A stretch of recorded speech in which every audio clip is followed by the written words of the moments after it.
भक्तीचा या चॅनेलला like, share आणि सबस्क्राईब करा. बेल आयकॉन घंटी दाबायला विसरू नका.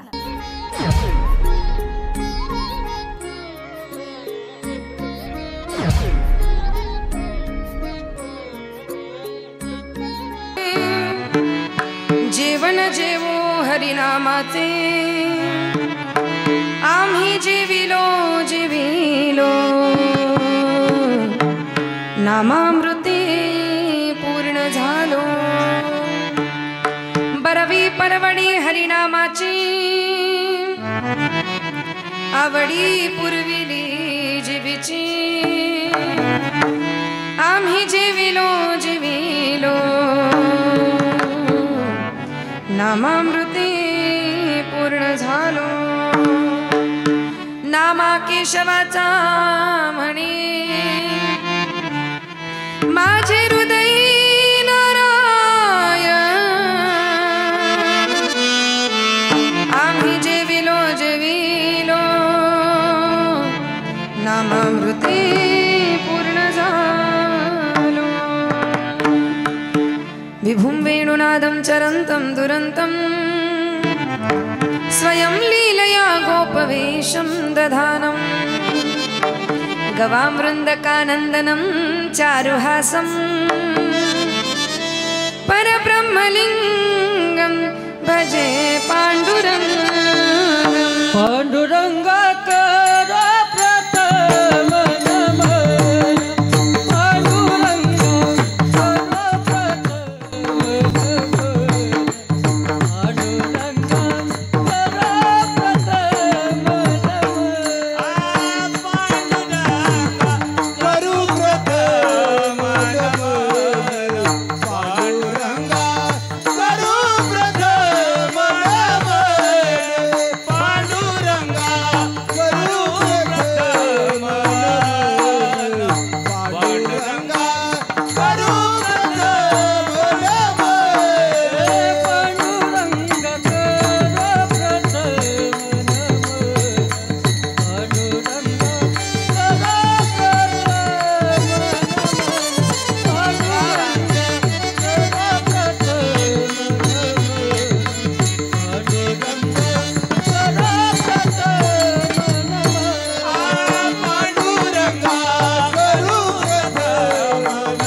स्मरण हो या सकळ विद्यांचे अधिकरण, तेची वंदू श्री चरण श्री गुरूंचे, ते नमस्कारोनी आता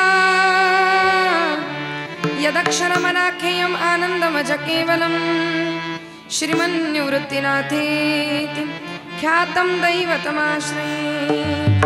शरदिन्दु समाकारी परब्रह्मस्वरूपिणी, वासरापीठनिलये श्री सरस्वतये नमोस्तुते. लोकाभिरामं रणरङ्गधीरं राजीवनेत्रं रघुवंशनाथं कारुण्यरूपं करुणाकरन्तं श्रीरामचन्द्रं शरणं प्रपद्ये। हसितगिरिसमं स्यात् कज्जलं सिन्धुपात्रे सुरतरुवरशाखा लेखनी पत्रमुर्वीं लिखति यदि गृहीत्वा शारदा सर्वकालं तदपि तव गुणानामीश पारं न याति। मस्तक है पायावरी यावर करी संतान श्री राधा मेरी स्वामिनी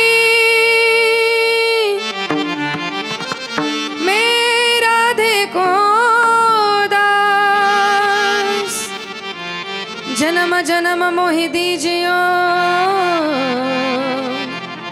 श्री वृंदावन जय जय श्री राधा रमण जय जय नवल किशोर जय गोपी चित्त चोर प्रभु जय जय माखन चोर। राधा साध्यं साधनं यस्य राधा मंत्रो राधा मंत्रदात्री च राधा सर्वं राधा जीवनं यस्य राधा राधा राधा वाचकिं तस्य शेषम्।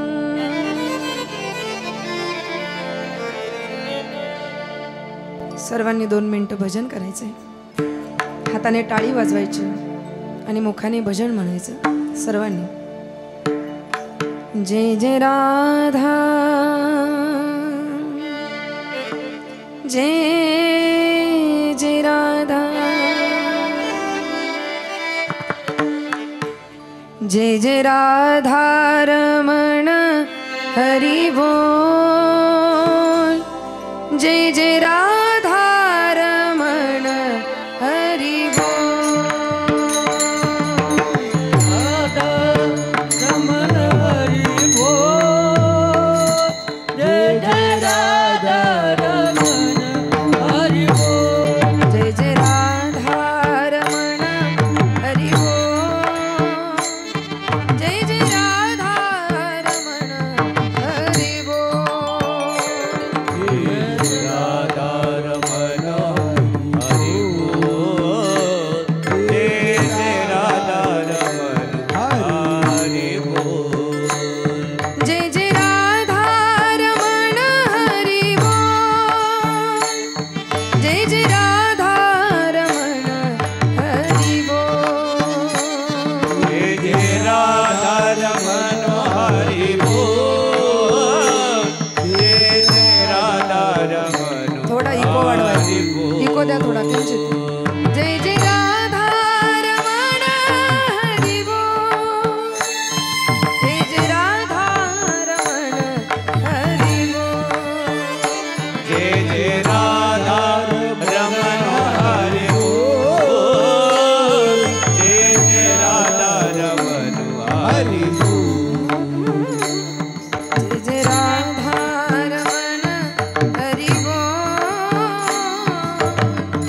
राधा रमण हरि बोल राधा रमण हरि बोल जय जय राधा रमण हरि बोल टाळी वाजवा, सर्वांनी टाळी वाजवा।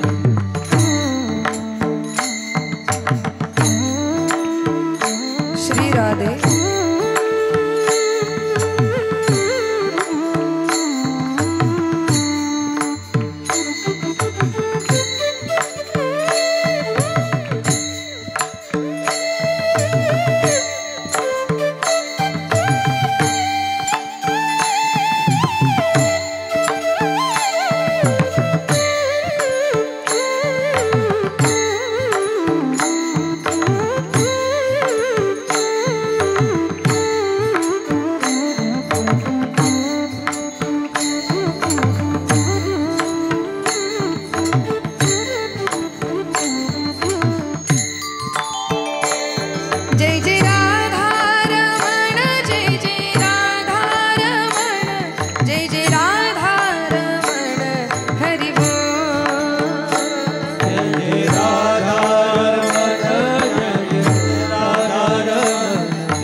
हरी बोल हरी बोल हरी बोल हरी बोल हरी बोल हरी बोल हरी बोल हरि बोल हरि बोल हरि बोल हरी बोल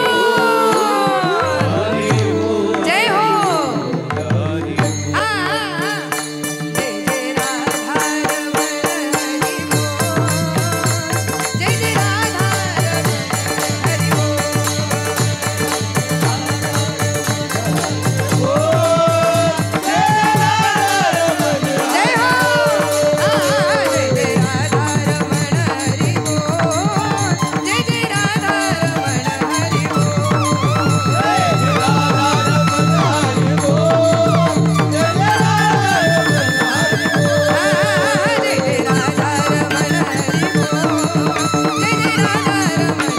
बोल जय जय राधा रमण हरि जय जय राधा रमण जय जय राधा रमण हरि जय जय राधा रमण हरि जय जय राधा रमण हरि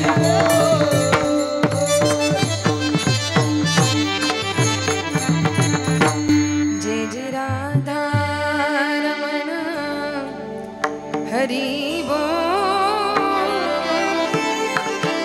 जय जय राधा रमण हरि बोल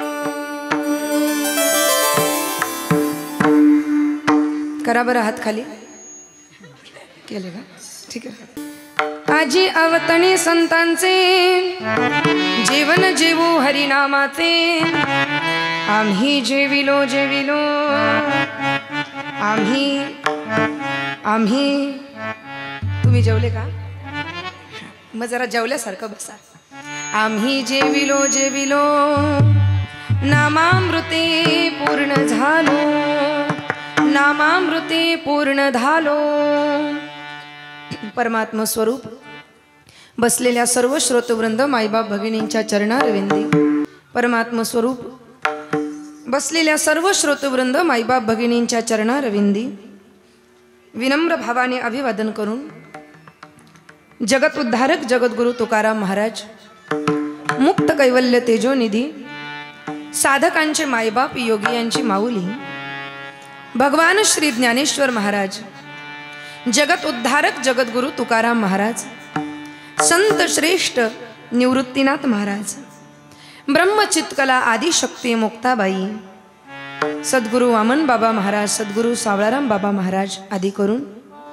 सर्व संतांच्या चरणी साष्टांग प्रणिपात करते आणि आपल्या या अद्वितीय उत्सवातील द्वितीय कीर्तन रूपी सेवेला प्रारंभ करते विठ्ठल विठ्ठल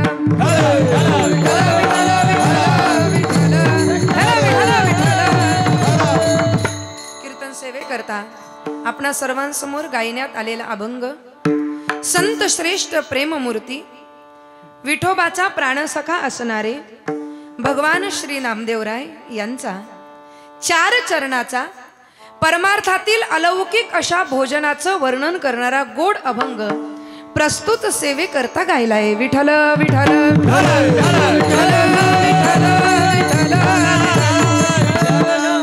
सेवेला प्रारंभ करण्या अगोदर अल्पसा परिहार देणं वक्त्याचं आद्य कर्तव्य असतं आणि याच नियमाला अनुसरून आज आपल्या ह्या अष्टविनायक मंदिराच्या या गोड अशा सुंदर अशा प्रांगणामध्ये सालाबाद प्रमाणे सुरू असलेला अखंड हरिनाम सप्ताह आणि या सप्ताहातील आजची ही द्वितीय दिवसाची हरिकीर्तनाची सेवा आदरणीय परमार्थ परमस्नेही आपल्या या संपूर्ण या उत्सवाचं सप्त्याचं शूटिंग करणारे छंद भक्ती या चॅनलचे प्रस्तुत करते सादर करते आदरणीय मोहन दादा जाधव यांच्या संपर्कातून ही सेवा आमच्यापर्यंत आली आणि या ठिकाणी सेवा करण्याचा योग माझ्या भाग्यात आला विठ्ठल विठ्ठल विठ्ठल विठ्ठल विठ्ठल त्याचप्रमाणे या कार्यक्रमाकरता ज्यांनी संपर्क केला ते या कार्यक्रमाचे जाहिरात प्रमुख असणारे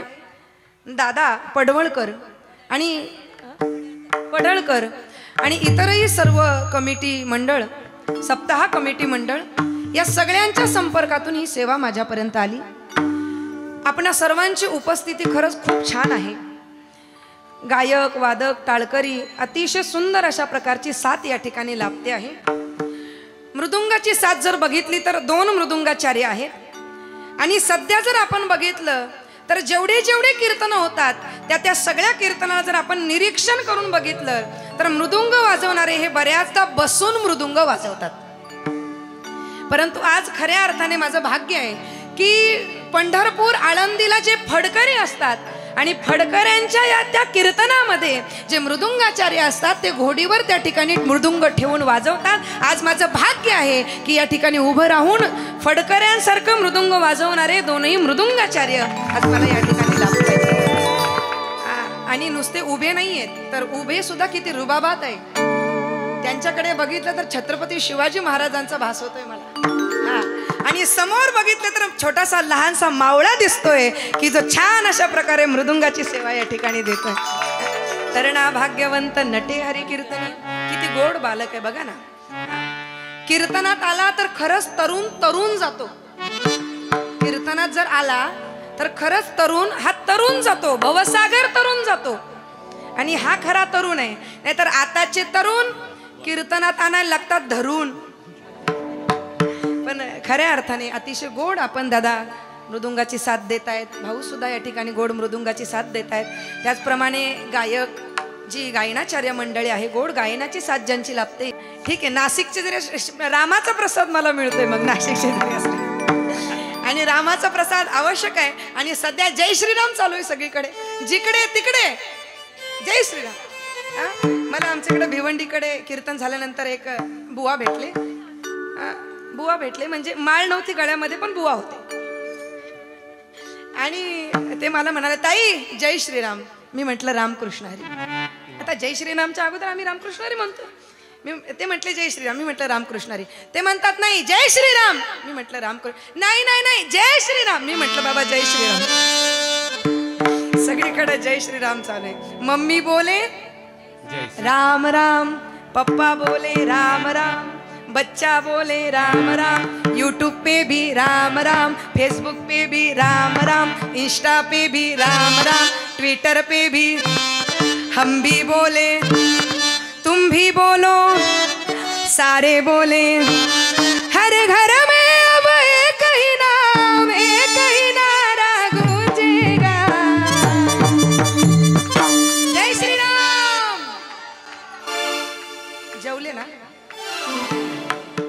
हर घर में अब एक ही नाम जय श्री राम. हर घर में अब एक ही नाम, एक ही नारा गूंजेगा. मेरे भारत का बच्चा बच्चा, मेरे भारत का बच्चा बच्चा जय जय श्री राम बोलेगा. मेरे भारत का बच्चा बच्चा जय जय श्री राम बोलेगा. मेरे भारत का बच्चा बच्चा मेरे भारत का बच्चा बच्चा जय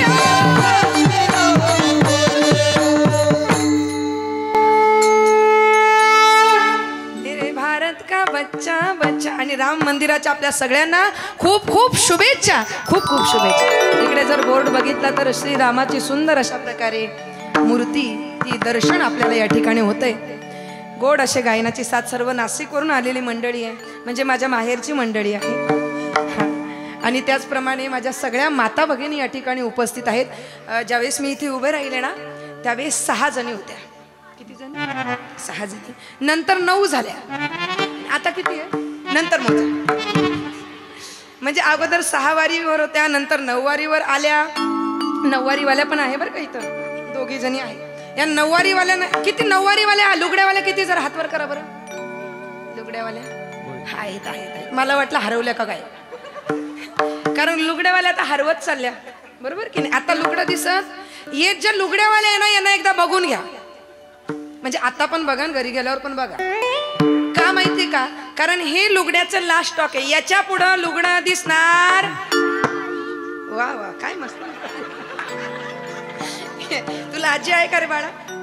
आहे ना, हा, म्हणून त्याला याच्या पुढे लुगडं दिसणार नाही. आणि लुगड्याची माया होती, लुगड्यात जे प्रेम होतं ते आता नाही राहिलं. बरोबर, आता पण या लुगड्यावाल्या मावशीने भाजी बनवावी, भाजी बनवावी. आत्ता पण इतकी टेस्ट त्या भाजीला असते, इतकी टेस्ट असते, इतकी टेस्ट की सुनबाईने 56 मसाले टाकून भाजी बनवली तरी तशी टेस्ट येणार आहे का? तुमची सुनबाईने आली ना,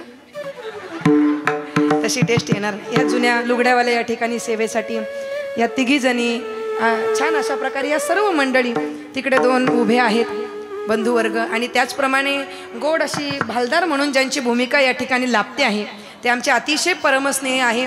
ओतूरवरून ते आलेले आहेत. पूर्वी इथे कामाला होते आणि आज माझ्या कीर्तनाकरता ते ओतूरवरून या ठिकाणी आलेले आहेत. आमचे डोंगरे बाबा, गोड अशी साथ त्यांची या ठिकाणी मिळते. त्याचप्रमाणे साऊंड सिस्टीमवाले दादा, अशीच कृपा राहू द्या. आणि सर्व बसलेली मंडळी, कॅमेरामॅन, त्याचप्रमाणे दुसरेही नेरुळवरून आलेले आमचे काका, हे सुद्धा या ठिकाणी शूटिंग करतायत. आपण सर्व उपस्थित मंडळी या ठिकाणी गोड अशी सर्वांची उपस्थिती लाभते आहे. प्रभू तुम्ही महेशाच्या मूर्ती आणि मी दुबळार्ची तसे भक्ती, तरी बेल जरी गंगावती स्वीकाराल की. त्याचप्रमाणे विनेकरी बाबा, तेही छान आहे बरं का, उंच पुरे आहेत मस्त. हां, त्यांचेही या ठिकाणी आभार. सुंदर अशा प्रकारचा आपला उत्सव आहे, सुंदर अशा प्रकारचा सोहळा आहे. 22 वर्ष पूर्ण झालेले आपल्या सोहळ्याला. म्हणजे एक तप पूर्ण होऊन दुसरं तप जवळजवळ पूर्ण होत आहे, दुसरं तप पूर्ण होत आहे. आपला संपूर्ण परिसर आजूबाजूला जर बघितला तर फ्रूट मार्केट नाही का, फळ मार्केट, फुल मार्केट, माथाडी, असा संपूर्ण हा कामगार वर्ग म्हणजे समाजाची जी उपजीविका आहे, अन्न, फळ, फूल, हे सगळं या ठिकाणी आजूबाजूला आहे.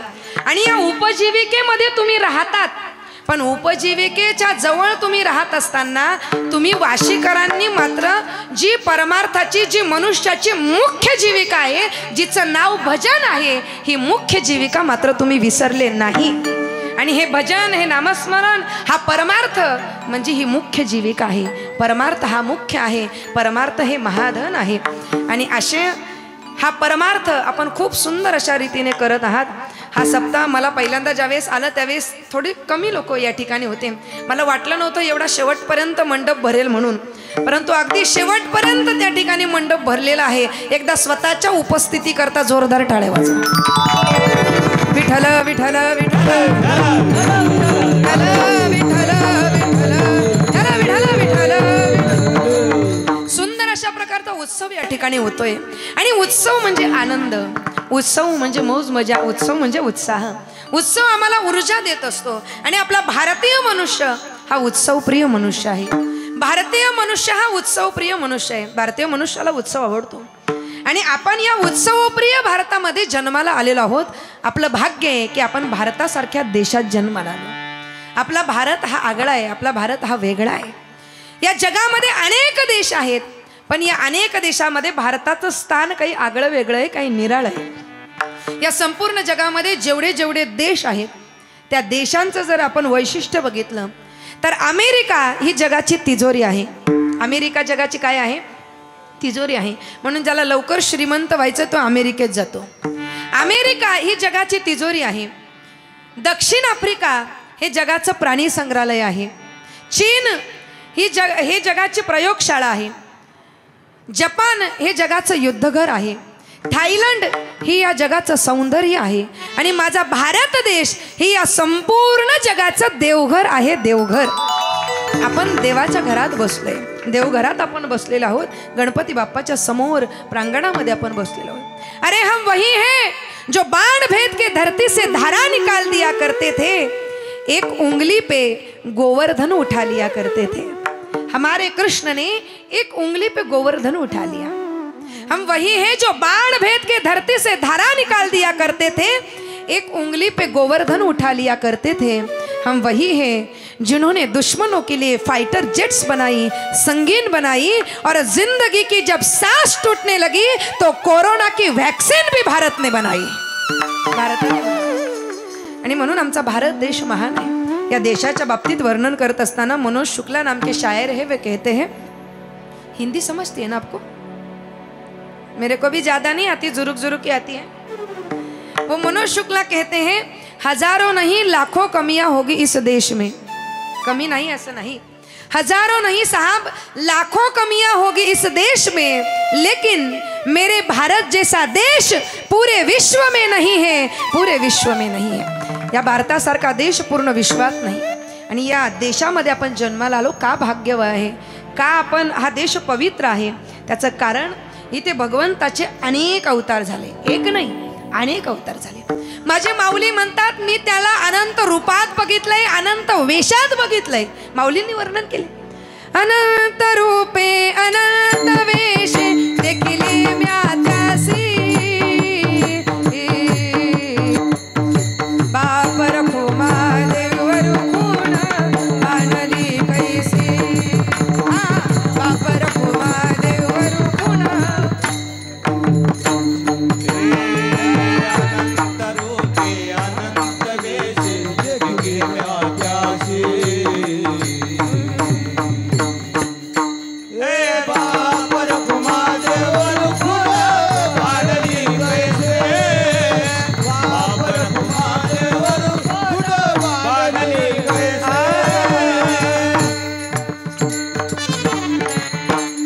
रूपे अनंत वेशे देखिले म्या त्यासी, माय देखिले म्या त्यासी, बाप रखुमा देवरू, बाप रखुमा देवरू खुण बाणली कैसी।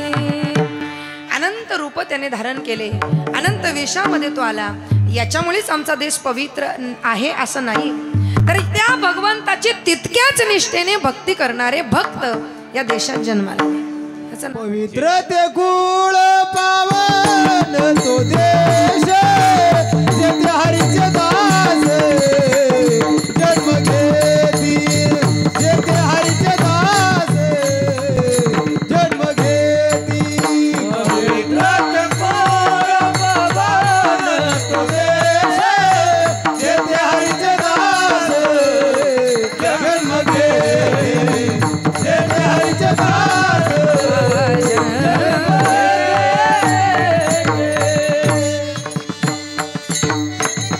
पवित्र ते कुळ पावन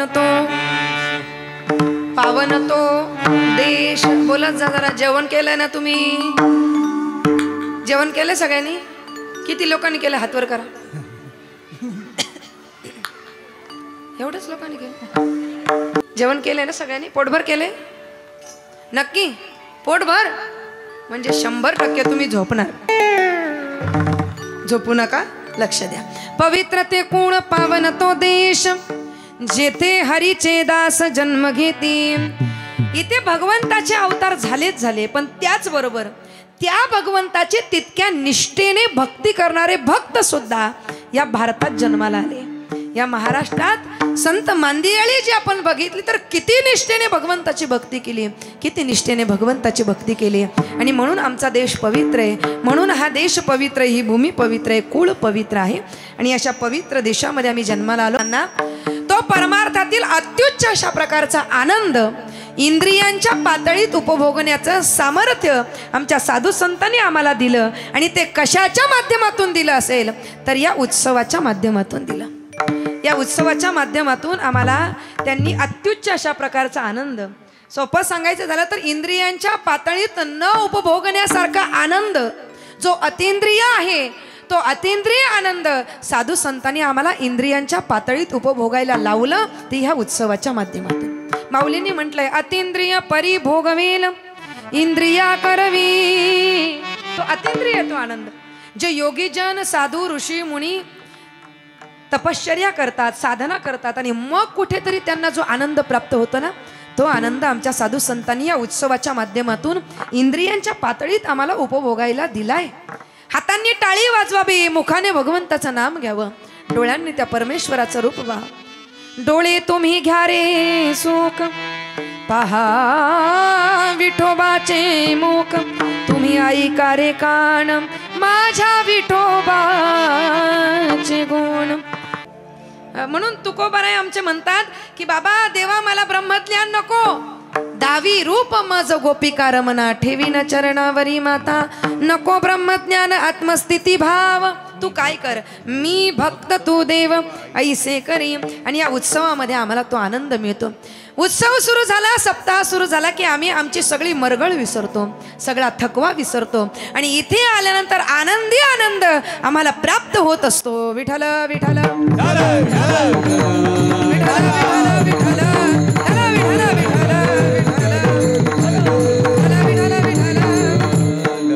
आणि हा आनंद आमच्या साधू संतांनी आम्हाला दिला. सेवेकरता गायलेला अभंग हा माझ्या नामदेवरायांचा आहे. आणि नामदेवराय कोण आपल्या सगळ्यांना माहिती आहे की ज्या नामदेवरायांनी विठोबाला सुद्धा जेवायला लावावं ते नामदेवराय, ज्यांच्या भक्तीमध्ये एवढं सामर्थ्य होतं की देवाने सुद्धा मूर्तीतून प्रकट व्हावं आणि नामदेवांच्या इवलुशा हातांनी घास घ्यावा आणि तो पोटभर जेवावा असं सामर्थ्य ज्या नामदेवांच्या भक्तीमध्ये होतं त्या नामदेवांचा हा अभंग आहे. हा अभंग जेवणाचं वर्णन करणारा अभंग आहे. आणि जेवण हा प्रत्येकाच्याच आवडीचा विषय आहे, बरोबर की नाही. अन्न जेवण कोणाचंही जीवन या जेवणाशिवाय अन्नाशिवाय पूर्ण होत नाही. किंबहुना जीवन जगण्याकरता आवश्यक असतं ते म्हणजे अन्न, ते म्हणजे भोजन. गरीब असो किंवा श्रीमंत असो, ज्ञानी असो किंवा अज्ञानी असो, गृहस्थाश्रमी असो किंवा तो संन्यासी असो, प्रत्येकाला जगण्यासाठी अन्नाची आवश्यकता आहे, भोजनाची आवश्यकता आहे. पण हे भोजन तेव्हा महत्त्वपूर्ण ठरत असतं ज्यावेळेस 3 गोष्टी त्या भोजनामध्ये एकत्रित येत असतात. पहिली गोष्ट आहे ती म्हणजे कोण जेवला, दुसरी गोष्ट आहे कोणासोबत जेवला आणि तिसरी गोष्ट आहे काय जेवला. विठ्ठल विठ्ठल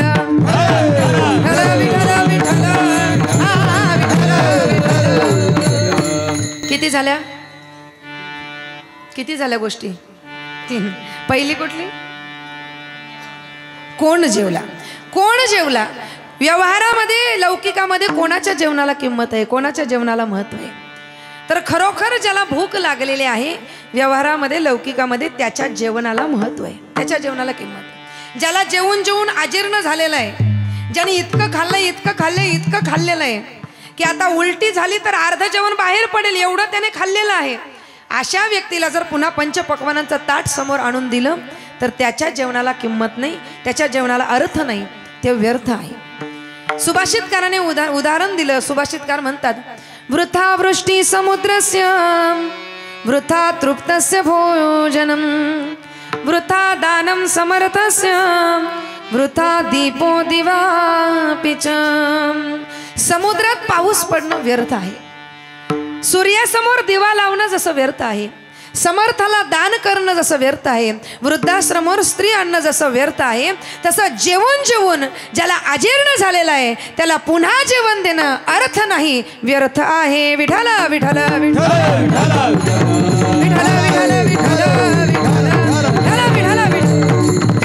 रामायणामधलं गोड उदाहरण आहे. गोस्वामी तुलसीदासजी वर्णन करतात की ज्यावेळेस रामचंद्र प्रभू 14 वर्षाच्या वनवासाला गेले आणि भरताकडे राज्य आलं त्यावेळेस वशिष्ठ मुनी, कौशल्या माता ही सर्व मंडळी समोर बसली आणि त्यांनी भरताला सांगितलं की भरत महाराज आता आपण या राजगादीचा स्वीकार करावा. त्यावेळेस भरतांनी दिलेलं गोड उत्तर माझ्या गोस्वामी तुलसीदासजींनी आपल्या लेखणीद्वारे तुलसी रामायणामध्ये त्याचं वर्णन केले. भरतजी म्हणतात ओ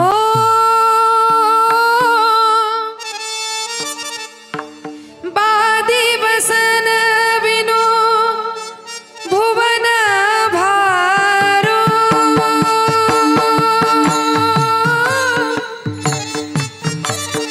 ओ बादी बसन विनो भुवन भारो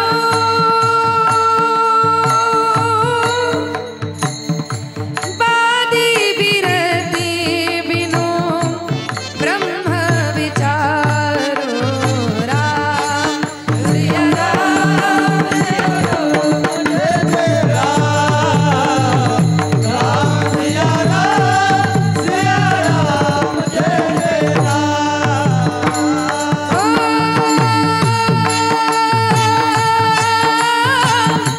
बादी बसन बिनु भुवन भारो. काय म्हटलंय ऐका, फार गोड वर्णन केलं. माझ्या गोस्वामी तुलसीदासजी वर्णन करतात. भरतजी महाराजजी म्हणतायत की जसं पुष्कळ ब्रह्माचे विचार मांडले, पुष्कळ ब्रह्माचे मोठमोठे विचार मांडले, पण अंगी यत्किंचितही वैराग्य नसेल तर ते ब्रह्माचे विचार व्यर्थ आहेत. देहावर खूप दागिने घातलेले आहेत, खूप दागिने देहावर घातलेले आहेत, देह दागिन्यांनी मढवलेला आहे, पण त्या देहात शरीरात प्राण नसेल ते शरीर ते दागिने व्यर्थ आहे. स्त्री खूप सुंदर आहे, पण नाक जर नक्ट असेल, नक्ट कळतं ना, तर ते सौंदर्याला किंमत. सोपं सांगते, 200 रुपयाची पर्स आहे पण त्याच्यात 2 रुपये पण नाही, अर्थ आहे का मावशी? व्यर्थ आहे.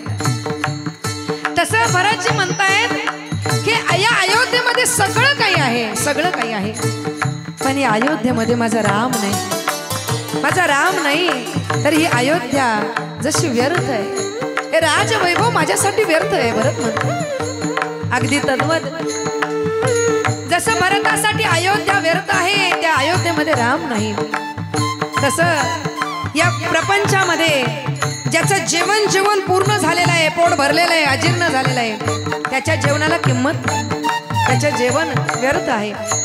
मग परमार्थामध्ये कोणाच्या भजनाला किंमत आहे, कोणाच्या भजनाला अर्थ आहे? तर ज्याला खरोखर परमात्मा प्राप्तीची तळमळ लागलेली आहे त्याच्या भजनाला किंमत आहे. मग तो निष्ठेने, तो तळमळीने, तो आतुरतेने भजन करतो. राम सिया राम सिया राम जय जय राम, राम सिया राम सिया राम जय जय राम, राम सिया राम सिया राम जय जय राम, राम सिया राम सिया राम जय जय राम.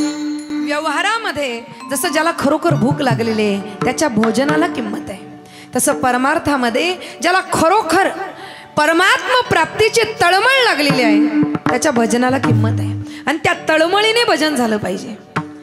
मग ज्याला परमात्मा प्राप्तीची तळमळ लागले, ओढ लागले, आतुर जीव झालेला आहे, मग तो बघत नाही साऊंड सिस्टीम कशी आहे, तो बघत नाही लोक किती जमले, तो बघत नाही की या ठिकाणी कुठल्या सुविधा आहेत की नाही, मग त्या तळमळीतून भजन करतो.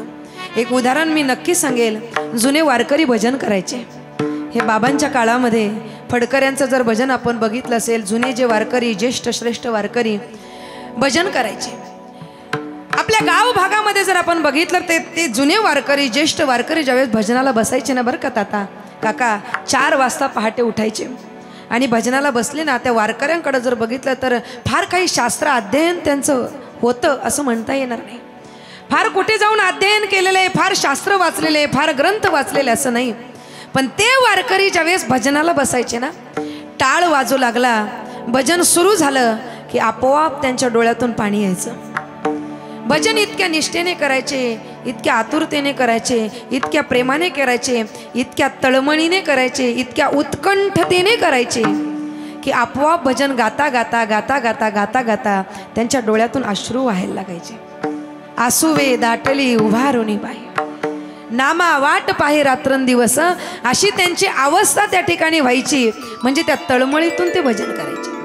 म्हणून परमार्थामध्ये त्याच्या भजनाला किंमत आहे ज्याला खरोखर परमात्मा प्राप्तीची तळमळ लागलेली आहे, परमात्मा भेटीची ओढ लागलेली आहे, परमात्मा प्राप्तीची भूक लागलेली आहे. विठ्ठल विठ्ठल विठ्ठल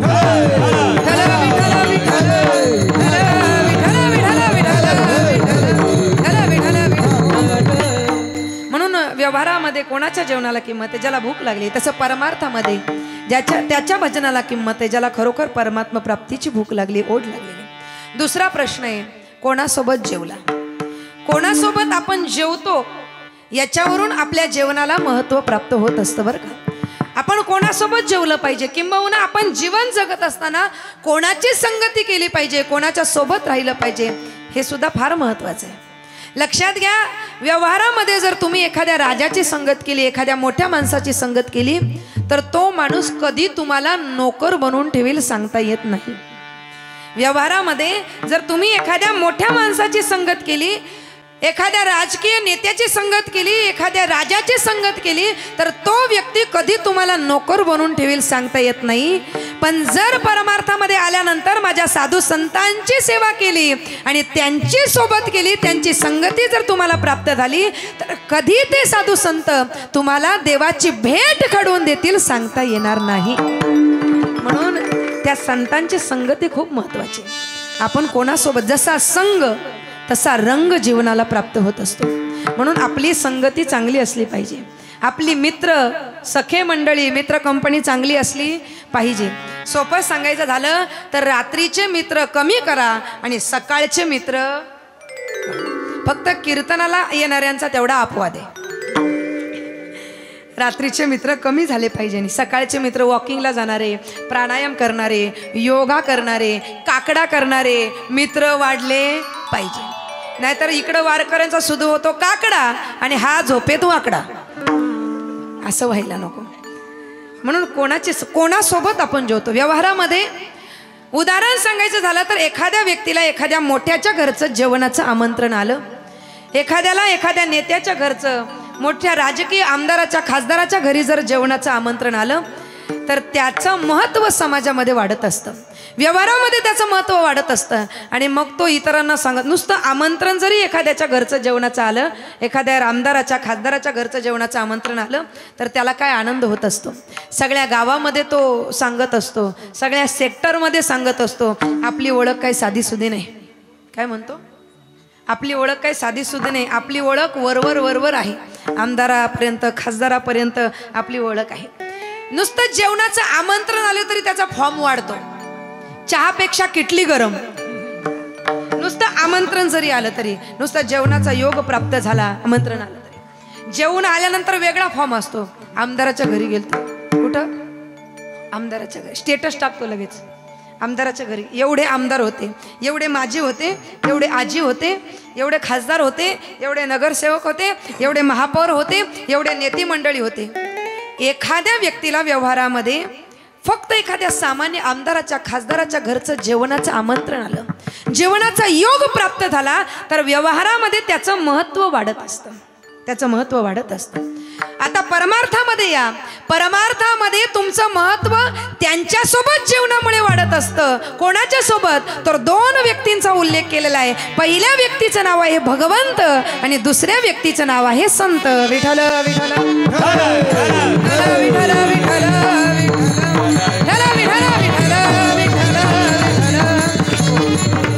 परमार्थामध्ये दोन व्यक्तींच्या सोबत जर जेवण केलं, जेवणाचा योग आला तर तुमचं महत्त्व वाढत असतं. नवे नवे तुम्हाला अधिकार प्राप्त होत असतो, नवे नवे तुमचं कल्याण होत असतं, नवे नवे तुमचा उद्धार होत असतो.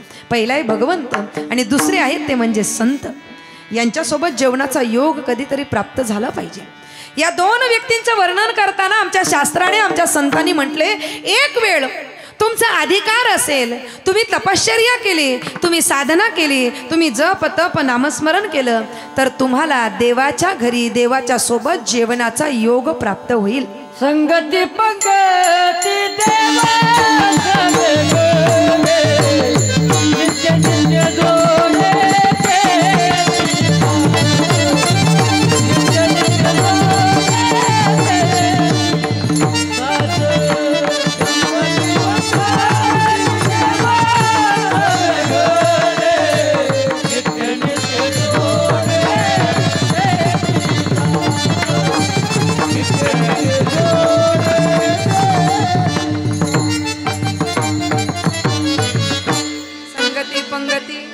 देवा सवे घडे वा नित्य नित्य नित्य नित्य जोडे तेची साथ. आणि यांची ही नित्य संगत मला लाभते. असे प्रमाण देणारे, अगदी काचरीत फिट बसल्यासारखं प्रमाण तुम्ही दिले. एकदा जोरदार टाळ्या वाजवा. असे प्रमाण देणारे वारकरी पाहिजे बरं का. नाहीतर आम्ही कधी कधी अशा ठिकाणी गाठ भेट होते अशा सातकऱ्यांची का जे महाराज म्हणतायत ते पण कधी कधी लोकांना मागे म्हणता येत. आणि सध्या अशा वारकऱ्यांची साथ खूप कमी मिळते. नाहीतर सध्याचा काळ असा चालू आहे. आमच्या तिकडे जरी बघितलं, आपल्या मुंबईमध्ये म्हणायचं झालं तर सध्याचा काळ असा चालू आहे की कीर्तन असलं तर दोन गायक, एक वाजवणारा, चौथा विनेकरी आणि पाचवा महाराज, इथपर्यंत चालू आहे. पण अशी साथ खूप कमी मिळते. खूप गोड प्रमाण महाराजांना आपण दिलं. संगती पंगती देवासवे घडे.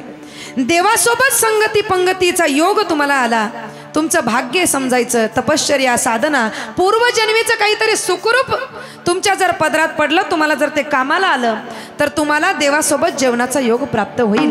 पण ऐका, तो देव सुद्धा ज्या देवाची साधना करून ज्याला प्राप्त करावं लागतं, कितीतरी दिवस, कितीतरी वर्षानुवर्ष, जन्मोनजन्म साधना केल्यानंतर, तपश्चर्या केल्यानंतर जो भगवंत प्राप्त होत असतो, तो भगवंत सुद्धा ज्यांच्या घरी भोजन करण्याकरता लाचावलेला असतो, त्यांचं नाव आहे संत. त्या संतांच्या घरी भोजनाकरता माझा देव सुद्धा लाचावलेला असतो, लालायित झालेला असतो. म्हणून एक वेळ तुम्हाला देवाच्या घरचं आमंत्रण येईल, एक वेळ तुम्हाला देवाच्या घरी जेवणाचा योग प्राप्त होईल, परंतु संतांच्या घरी जेवणाचा योग सहसा प्राप्त होणार नाही. संतांच्या घरी जेवणाचा योग, संतांच्या घरी पंगतीचं आमंत्रण हे भाग्यानेच प्राप्त होत असतं. त्याच्यासाठी भाग्य असावं लागतं. आणि संतांच्या सोबत पंगती करता भगवंत सुद्धा लाचावलेला असतो. भगवंत सुद्धा अपेक्षा करतो की मला संतांच्या घरी जेवणाचा योग यावा, मला त्या संतांच्या सोबत मला भोजन करता यावं, संतांच्या घरचा प्रसाद मला मिळावा. म्हणून माझे भगवान अखिल कोट ब्रह्मांड नायक पांडुरंग परमात्मा दशमीच्या दिवशी माझ्या तुकोबरायांच्या घरी येतात. आणि तुकोबरायांच्या घरी आल्यानंतर तुकोबरायांना म्हणतात, तुकोबराया, मला तुमच्यासोबत एकादशीचं व्रत करायचं आहे. कशाचं व्रत? एकादशीचं. कालच एकादशी झाली ना, किती लोकांनी धरली एकादशी, आणि किती लोकांनी सोडली? आज म्हणते काही रात्री सोडून मोकळे होतात. जे रात्री सोडतात ना, त्यांची पूर्ण एकादशी होत नाही, तिला लंगडी एकादशी म्हणतात. काय म्हणतात माहिती आहे ना तुम्हाला? म्हणून एकादशी संध्याकाळी, रात्री सोडायची नाही. कधी सोडायची? सकाळी. तुम्ही सगळे सकाळी सोडतात ना?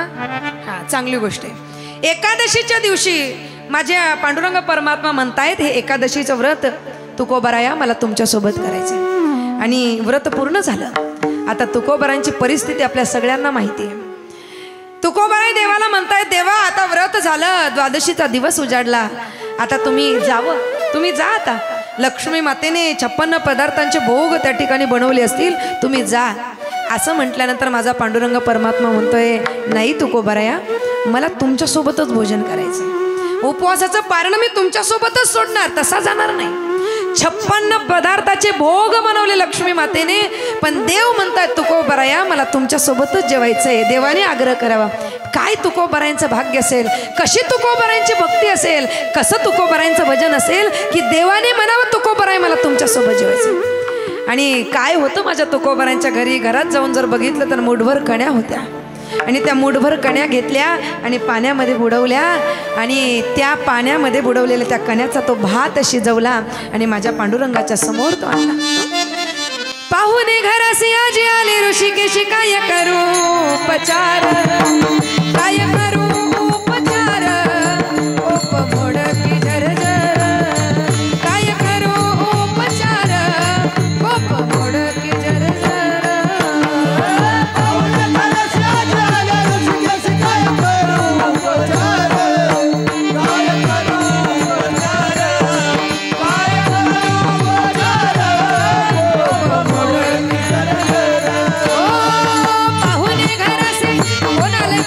ऋषिकेश आले, पांडुरंग परमात्मा देव आलाय साक्षात.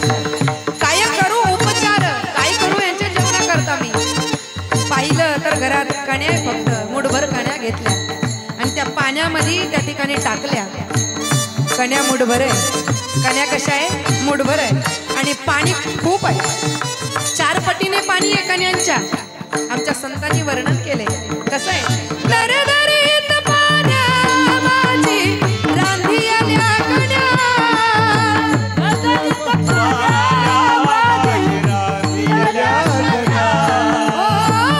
दरदरीत पाण्या माझी रांधी आल्या कण्या, दरदरीत पाण्या माझी रांधी आल्या कण्या, मोडक्यात माझ्यावरी वाक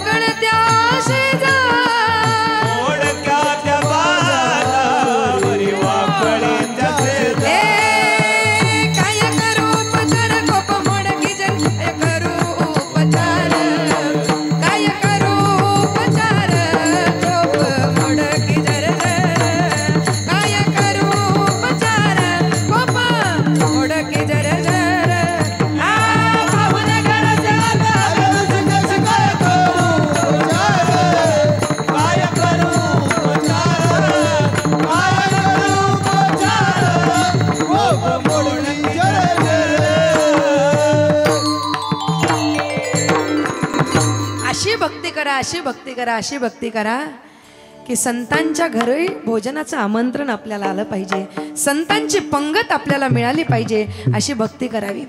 माझ्या भगवंताने सुद्धा संतांच्या घरी जेवणाकरता स्वतःहून यावं आणि तुकोबरांच्या घरी माझा पांडुरंग परमात्मा जेवून तृप्त होत असतो. नामदेवरायांच्या घरी नामदेवरायांच्या हातचं भोजन करण्याकरता माझा परमात्मा भगवंत लाचावलेला असतो. अरे दुर्योधनाचे 56 पदार्थांचे भोग सोडून माझा परमात्मा त्या ठिकाणी विदुराच्या घरी कण्या खाण्याकरता जातो, शबरीची बोरं खाण्याकरता लाचावलेला असतो. म्हणून असं कोण म्हणतं हो देव जेवत नाही? हा, कोण म्हणतो देव जेवत नाही? तो जेवतो ना, तो जेवण्याकरता येतो, पण आपण तितक्या भक्तीने त्याच्याकरता रांधलं पाहिजे, जेवण बनवलं पाहिजे. स्वयंपाक करता करता करता करता आपण त्याचं नामस्मरण केलं पाहिजे. मी स्वयंपाक करते, माझ्या देवाला मला नैवेद्य खाऊ घालायचा आहे, मला तो नैवेद्य द्यायचा आहे, आणि तो परमात्मा येईल ना. तुम्ही हाक मारा, तुम्ही त्याच्यासाठी जेवण बनवा. नैवेद्य देत असताना ही भावना मनात ठेवा की नैवेद्य ग्रहण करण्याकरता परमात्मा येणार आहे. पण आपण स्वयंपाक बनवतो आणि देवाला नैवेद्य देतो. नैवेद्य देतो का निवद देतो? काय देतो? निवद. आणि निवद कसा असतो? चतकूर भाकर, चतकूरच म्हणतात ना, चतकूर भाकर, त्याच्यावर थोडासा भात आणि त्याच्यावर थोडीशी साखर, आणि तो निवद आपण देवाला, आपण पण नाही, पिंट्याला म्हणतो, पिंट्या देवाला निवद बोला बोला बोला दाखवून ये. म्हणजे देवा तू फक्त निवद पहा, खाऊ नको. तेव्हाच मी विचार करते देवाऱ्यातल्या देवांच्या तब्येती का होत नाही? बारीकच 5-6 देव देवाऱ्यात असतात, पण निवद एवढूसा. हा, काय एवढूसा देवा? आपण कसं पोटभर जेवतो, अजीर्ण होईपर्यंत जेवतो. पनीर चिल्ली असली तर किती खाऊ ना किती नाही असं होतं माणसं, किती खातो किती खातो. मग त्या भावनेने देवाला सुंदर ताट तयार करा. देवाच्या समोर न्या. कोण म्हणतं देव जेवत नाही? कोण म्हणतं देव जेवतो ना. तुम्ही त्या निष्ठेने बनवा, त्या प्रेमाने. आपण जसं ताट बनवतो ना एखाद्या पाहुण्याला, तसं सुंदर ताट बनवा, देवाच्या समोर न्या, आणि देवाच्या समोर नेलं तर हात जोडून प्रार्थना करा, देवा अरे माझ्या मतीप्रमाणे बुद्धीप्रमाणे माझ्या घरामध्ये असलेल्या पदार्थांप्रमाणे मी हा नैवेद्य बनवलाय, देवा या, तुम्ही या आणि हा नैवेद्य ग्रहण करा. देव येईल ना. एक ना एक दिवस शबरीसारखे आमच्याही घरी देव येतील हो. शबरीने किती वाट बघितली, किती वाट बघितली. रोज वाट बघायची, रोज वाट बघायची, बोरं चाखून बघायची, आणि माझा राम येईल, माझा राम येईल, माझा राम येईल. कोण म्हणतं देव येणार नाही? कोण म्हणतं राम येणार नाही? रोज शबरी वाट बघायची, रोज वाट बघायची. किसी ने कहा है चलो हरि नाम के कुछ बेर चुन ले, चलो हरि नाम के कुछ बेर चुन ले, आज नहीं तो कल काम आएंगे. अरे किसी न किसी दिन शबरी जैसे हमारे घर भी राम आएंगे, हमारे घर भी राम आएंगे, हमारे घर भी राम येईल ना राम.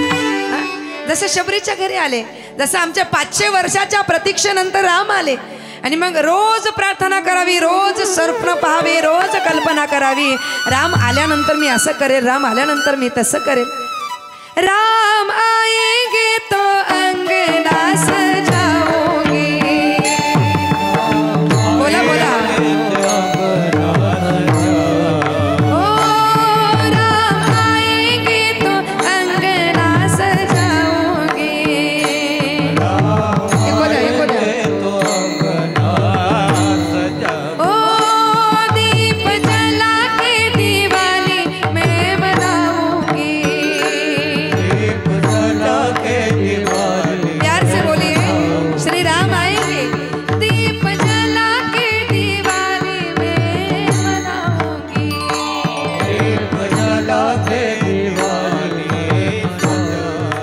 हाँ मेरी झोपड़ी के भाग आज खुल जाएंगे, राम आएंगे.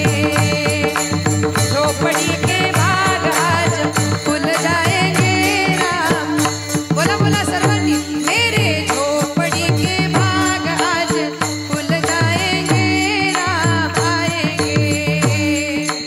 झोपड़ी के भाग आज खुल जाएंगे. हाथ वर करा, सर्वांनी बोला. हाँ, राम आएंगे, आएंगे, राम आएंगे. जय हो. हाँ, राम आएंगे, आएंगे, राम आएंगे.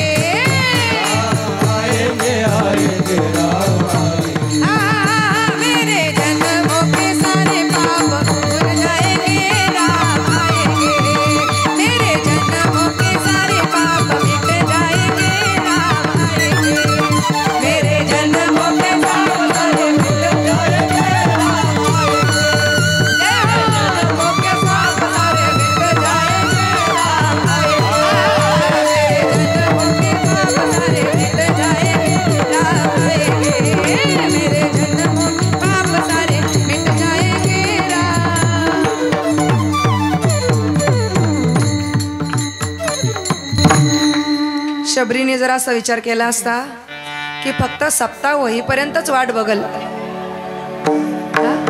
आले असते करा. पण रोज देवा करता बोर आणायची, रोज फळं आणायची आणि भगवंताची वाट बघायची, आतुरतेने वाट बघायची.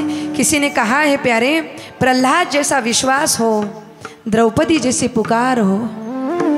प्रहलाद जैसा विश्वास हो, द्रौपदी जैसी पुकार हो, और मीरा जैसा इंतजार हो तो गोविंद को आना ही पडेगा, गोविंद को आना ही पडेगा.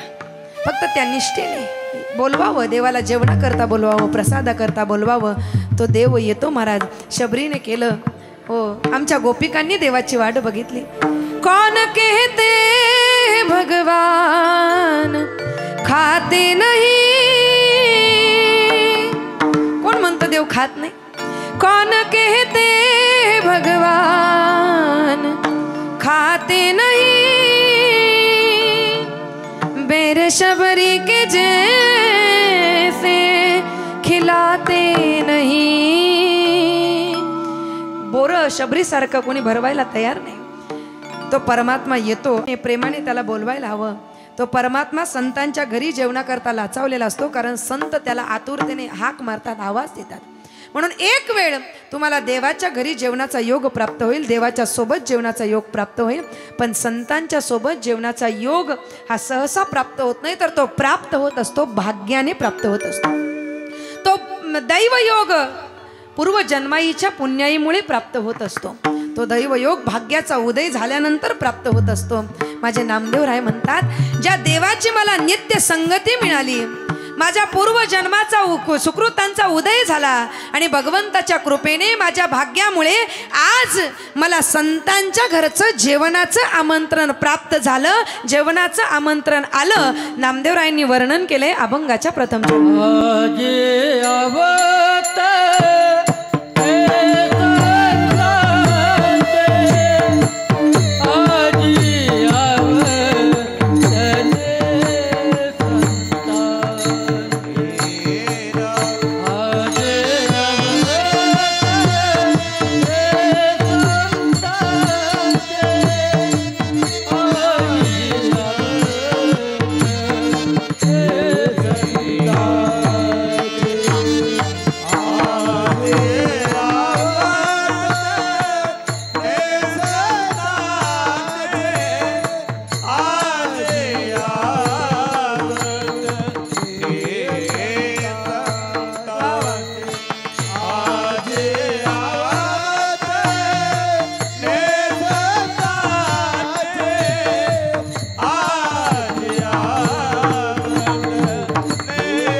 आजी अवतणी संतांचे जेवण जेवो हरिनामाचे.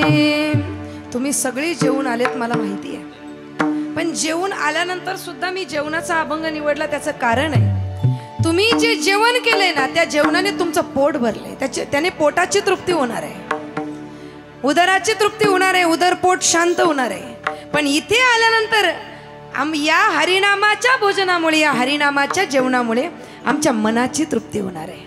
आमचे मन, बुद्धी, अंतकरण, चित्त हे शांत होणार आहे. म्हणून हे हरिनामाचं जेवण खूप महत्त्वाचं. ब्रह्मदास करू बोधना, ब्रह्मदास करू बोधना पंगती, ब्रह्मदास करू बोधना पंगती, ब्रह्मदास करू बोधना पंगती.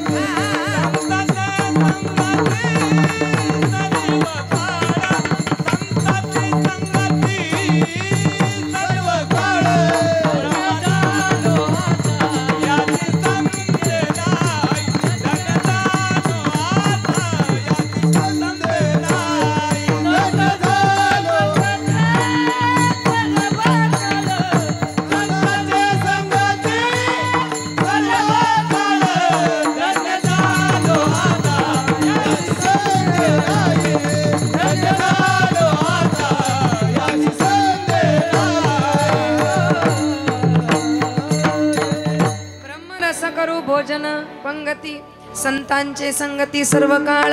ही ब्रह्मरसाची पंगत आहे, ही परमार्थातील अलौकिक अशा प्रकारच्या भोजनाची पंगत आहे.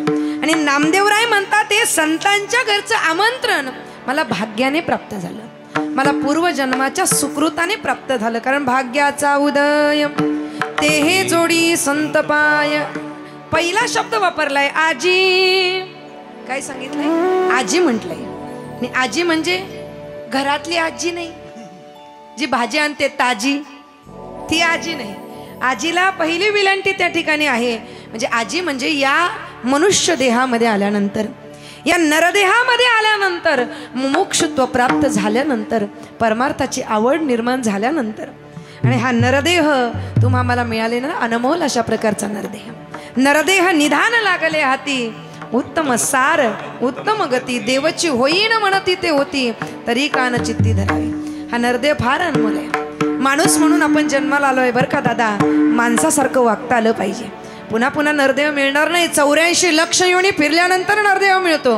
आणि एक एक योनी कोटी कोटी फेरा, एका एका योनीमध्ये कोटी कोटी फेरा फिरावा लागतो आणि मग कुठेतरी नरदेह मिळतो. असा हा अनमोल नरदेह. म्हणून कमीत कमी माणूस म्हणून जन्माला आलोय ना, तर माणसासारखं तरी जगता आलं पाहिजे ना. माणसासारखं तरी जगता आलं पाहिजे. आपण जन्माला येत असताना आपल्या कातडीचा रंग कुठला असावा आपल्या हातात नाही. काळा असावा की गोरा असावा हे आपल्या हातात नाही. पण लक्षात घ्या, आपण जन्माला आल्यानंतर आपल्या कातडीचा रंग कुठला असावा हे जरी आपल्या हातात नसलं तरी आपल्या आतडीचा रंग हा माणुसकीचा आणि प्रेमाचा पाहिजे. हे ज्याला कळालं त्याचं जीवन धन्य आहे, त्याचं जीवन सार्थक आहे. प्रेम, माणुसकी या गोष्टी माणसाला जपता आल्या पाहिजे.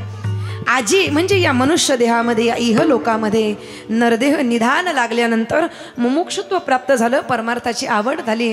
आणि आवतने संतांचे, आवतने म्हणजे आमंत्रण. आमंत्रण कुणाचं आलं?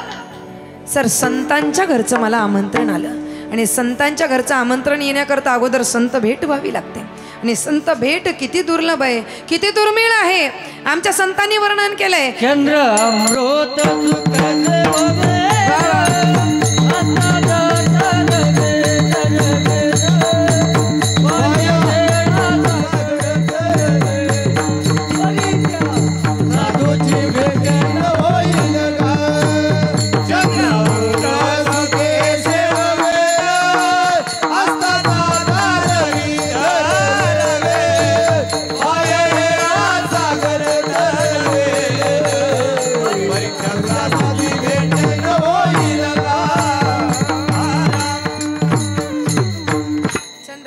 सुखे सेववेल, असता जाता रवी धरवेल, बाह्य येणा सागर तरवेल, परी त्या साधूची भेटी न होईल.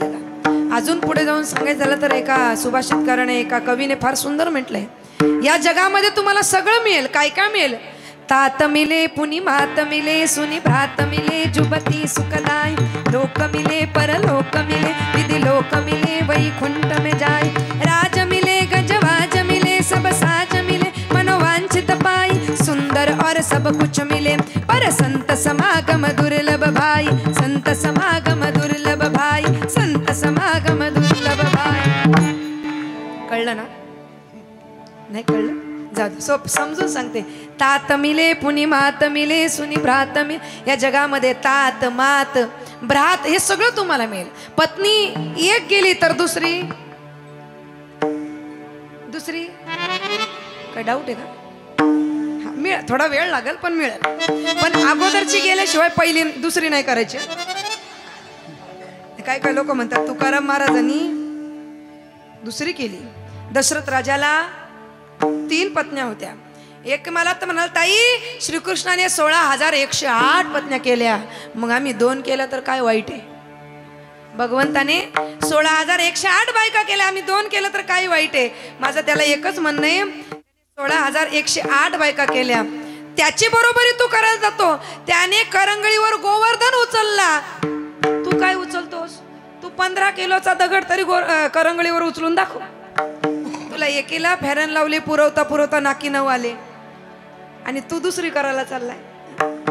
या जगामध्ये पत्नी गेली दुसरी मिळेल, राज मिळे गजवाज मिळे, पद परत मिळेल, प्रतिष्ठा परत मिळेल, साम्राज्य प्रतिष्ठा परत सगळं परत मिळेल. राज मिळे गजवाज मिळे, सब साज मिळे, लोक मिळे विधी लोक मिळे, वैकुंठ मिळे, सगळं काही मिळेल. पर संत समागम दुर्लभ भाई, संत समागम दुर्लभ भाई.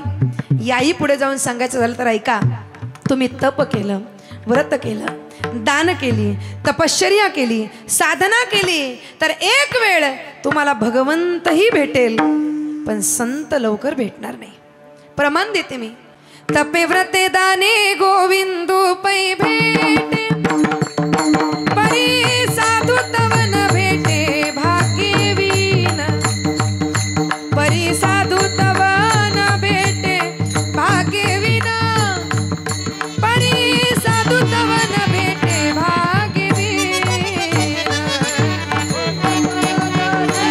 गोविंदू पै भेटे, परी साधू तवन भाग्यवीन. वा वा.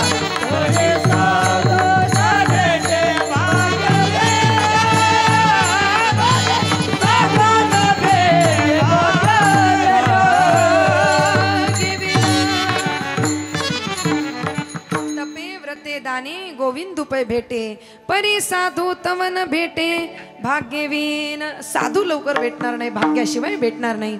साधूची क्षणभर जरी संगती लाभली तरी सुद्धा आपलं कल्याण होत असतं.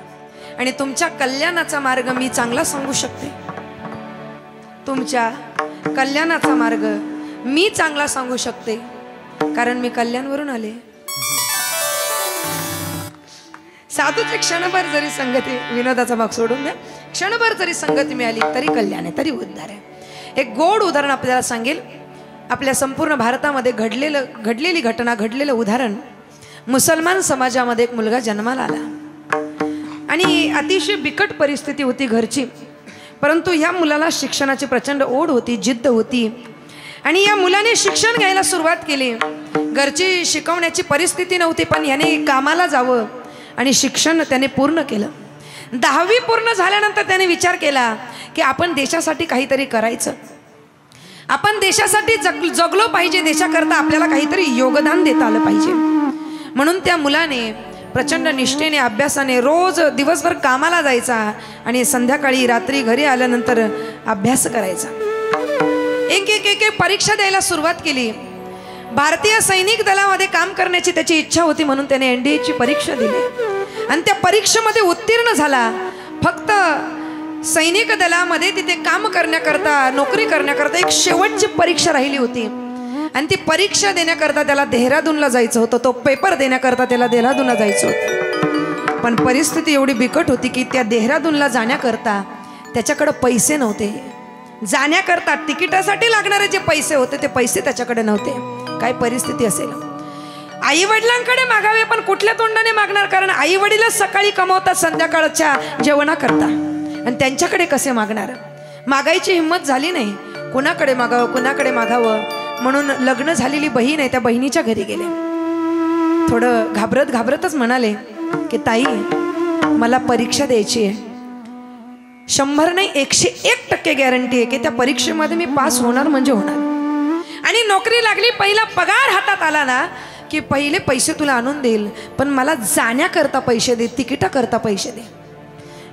बहिणीची परिस्थिती फार काही चांगली नव्हती, तिची परिस्थिती तशीच होती. पण बहिणीचं भावावर प्रेम होतं, बहिणीचं भावावर प्रेम होतं आणि भावाच्या मनाला जाणणारी ती बहीण होती. आणि बरं का बहिणींनो, भावाच्या मनाला तुम्ही जाणलं पाहिजे, भावाचं अंतःकरण तुम्हाला कळालं पाहिजे, भावाचं अंतःकरण कळालं पाहिजे. भावाला फोन करत जा, छोट्या छोट्या गोष्टींवरून त्याच्याशी नातं तोडू नका. आणि भावांना सुद्धा माझी विनंती आहे की तुम्ही सुद्धा बहिणीचं प्रेम ओळखा. लक्षात घ्या बंधूंनो, तुमची आई गेल्यानंतर तुमच्यावर आईसारखं प्रेम जर कोण करत असेल तर ती तुमची बहीण आहे. त्या बहिणीच्या प्रेमाला ओळखा, त्या बहिणीच्या प्रेमाला जाणा. त्या बहिणीचा आशीर्वाद जर मिळाला ना तर जगामध्ये खूप मोठे व्हाल तुम्ही, खूप मोठे व्हाल. माझ्या ज्ञानदेवांनी सुद्धा ज्ञानेश्वरी लिहिली, पण ज्ञानदेवांनी ज्ञानेश्वरी लिहिण्याकरता त्यांना सुद्धा मुक्ताबाईच्या आशीर्वादाची गरज लागली. मुक्ताबाईचा आशीर्वाद मिळाला त्यावेळेस माझ्या ज्ञानेश्वरांनी ज्ञानेश्वरी लिहिली. म्हणून बहिणीचा आशीर्वाद खूप गरजेचा आहे. ती बहीण त्या भावाच्या अंतःकरणाला जाणणारी होती. त्या बहिणीने काय केलं असेल, तिने आपल्या अंगावरचे दागिने विकले. नीट लक्ष देऊ नये का, फार गोड प्रसंग आहे, ताट बसा बरं जरा. त्या बहिणीने आपल्या अंगावरचे दागिने विकले आणि दागिने जास्त नव्हते, थोडेसे दागिने होते. त्या दागिन्यातून जेवढे पैसे आले ते भावाच्या हातात दिले. पण दुर्दैव होतं, ते जे पैसे आले ना त्या पैशातून फक्त जाण्याचंच तिकीट झालं, येण्याचं तिकीट झालं, फक्त जाण्याचंच झालं. पण ते म्हणाले काही हरकत नाही ताई, जाण्याचं तिकीट झालं, मी तिथे जाऊन नोकरीला लागलो ना, पहिला पगार आला की तुझ्या हातात देईल, तुझे दागिने सोडून आणील, काही काळजी करू नको ताई, तू टेन्शन घेऊ नको, मी 101% त्या परीक्षेमध्ये पास होणार. जाण्याच्या तिकिटाचे पैसे हातामध्ये घेऊन तो मुसलमान तरुण निघाला. तिकीट झालं, तिथं गेल्या, परीक्षा दिली. ज्या परीक्षेमध्ये 101% पास होणार अशी गॅरंटी होती, त्या परीक्षेमध्ये चक्क नापास झाले. नापास झाल्यानंतर आता मनामध्ये अनंत विचारांचं काहूर माजलंय. काय करावं समजत नाहीये. तुम्ही विचार करा काय करायचं. बरं घरी जायचं तर घरी जायला पैसे नाही आहेत, कारण तिकीट फक्त जाण्याचंच झालंय, घरी जायचं तिकीट झालेलं नाहीये, जाण्याकरता पैसे नाही. बरं जरी काहीतरी करून घरी गेलो तर बहिणीला काय म्हणून तोंड दाखवू, काय म्हणून तिच्या समोर उभं राहू. तिने तिच्या जमापुंजीतून पैसे दिले नाही, तिने तिचे दागिने विकून पैसे दिले. आणि कसं मी तिच्या समोर उभं राहू, काय उत्तर देऊ तिला. मनामध्ये प्रचंड विचारांचं काहूर माजलं, अनंत विचारांचं काहूर. आणि जरी मी गेलो कसं तरी घरी, जरी बहिणीला काहीतरी समजावलं तरी स्वतःच्या मनाला काय उत्तर देणार. ज्या मनाने आतापर्यंत देशाचं रक्षण करण्याचे, देशाची सेवा करण्याचे स्वप्न बघितली आहे, त्या मनाच्या नजरेत आता मी कायमचा पडलो. आता काय म्हणून स्वप्न बघायचे, कसं उभं राहायचं पुन्हा भविष्यामध्ये, काय करायचं. मरगळलेली अवस्था आहे, स्वप्न कोलमडून पडली आहे, नजर खाली झुकलेली आहे. देहरादूनवरून ऋषिकेशला आले. ऋषिकेशला राम झुला, लक्ष्मण झुला आहे. या लक्ष्मण झुल्याच्या जवळ बसलेले असताना सायंकाळची वेळ आहे. गोरोज मुहूर्तावर या राम झुल्याच्या बाजूलाच शिवानंद महाराजांचा आश्रम आहे. मला तुम्हाला सांगायचं आहे, साधूची क्षणभर जरी संगती जीवनामध्ये लाभली तर किती परिवर्तन होतं. ऐका, नीट लक्ष देऊ नये का. शिवानंद महाराज सायंकाळच्या वेळेला त्या ठिकाणी निघाले होते बाहेर. आणि बाहेर चाललेले असताना त्यांना तो तरुण युवक, तो मुसलमान तो दिसला, जो परीक्षेतून नापास होऊन मरगळलेल्या अवस्थेमध्ये, स्वप्न कोलमडून पडलेली आहे अशा अवस्थेमध्ये त्या बाकड्यावर बसलेला आहे. विचार करताय आता जगून फायदा नाही, उपयोग नाही, आता आत्महत्या करायची. त्या आत्महत्येच्या विचारामध्ये तो तरुण बसलाय. शिवानंद महाराजांसारख्या साधूने ते ओळखलं. आणि साधू तो आहे जो तुम्हाला काहीही विचारल्याशिवाय तुमच्या अंतःकरणातलं जाणतो, त्याला साधू म्हणतात. तो तुमचं दुःख जाणतो, तो समाजाचा क्लेश जाणतो, तो साधू आहे, तो वैष्णव आहे, तो संत आहे, तो संत आहे. शिवानंद महाराज त्या तरुणाच्या जवळ गेले.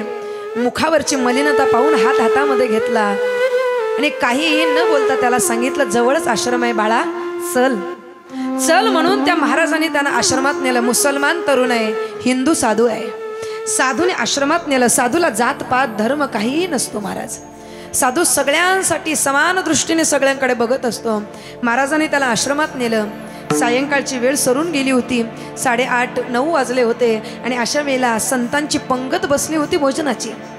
आणि त्यावेळेला महाराजांनी त्या मुसलमान तरुणाला साधूंच्या आखाड्यातील पंक्तीमध्ये त्याला बसवलं आणि सांगितलं बाळा अगोदर प्रसाद ग्रहण कर आणि मग पुढचं बोलूया. त्या तरुणाला त्यांनी पंक्तीमध्ये बसवलं आणि पंक्तीमध्ये बसवल्यानंतर त्या ठिकाणी तो तरुण भुकेलेला होता. जेवण केलं आणि जेवण केल्यानंतर ते ज्यावेळेस तो तरुण उठला त्या महाराजांनी त्या तरुणाला जवळ घेतलं, आपल्या झोळीमध्ये हात घातला आणि पुरेसे पैसे काढले त्याच्या हातामध्ये दिले आणि हातामध्ये दिल्यानंतर त्याला सांगितलं बाळा हे पैसे मी तुला देतोय, मला माहिती तुझी अवस्था काय आहे.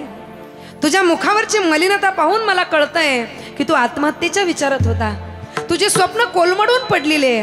पण बाळा या साधूंच्या पंक्तीमध्ये तू जेवलाय, हे साधूंची संगत पंगत तुला प्राप्त झाली ही सामान्य नाही बाळा.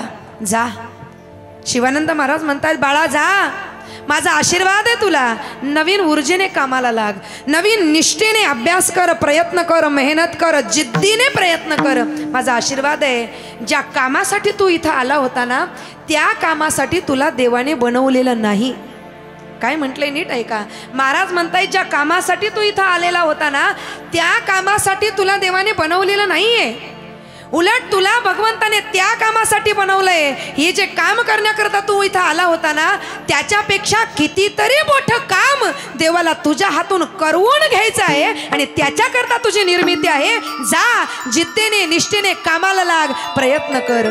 आणि तो मुसलमान तरुण साधूचा आशीर्वाद घेऊन साधूच्या पंक्तीमध्ये भोजन करून निघाला आणि त्याने इतक्या निष्ठेने प्रयत्न केले, इतक्या जिद्दीने अभ्यास केला, इतका अभ्यास केला की सायंटिस्ट शास्त्रीय क्षेत्रामध्ये, संशोधकीय शास्त्रीय क्षेत्रामध्ये सगळ्यात मोठं योगदान त्या व्यक्तीने दिलं. आणि इतका मोठा संशोधक झाला, इतका मोठा शास्त्रीय झाला, अण्वस्त्रांमध्ये वेगवेगळ्या प्रकारचे प्रयोग त्याने केले. आणि जो आपला भारत देश इराक आणि इराण देशांसमोर इंधनाकरता लाचावलेला होता, इंधनाकरता लाचार होत होता, तो आमचा भारत देश. आणि त्या भारत देशाची मान इंधन क्षेत्रामध्ये ज्यांच्यामुळे ताठ झाली अशा त्या व्यक्तीचं नाव आहे डॉक्टर APJ अब्दुल कलाम, की ज्यांना संशोधकांचा बाप नवे मिसाईल मॅन म्हणून ओळखलं जातं. Missile man. अण्वस्त्रांच्या क्षेत्रामध्ये सगळ्यात मोठं योगदान त्यांनी दिलं.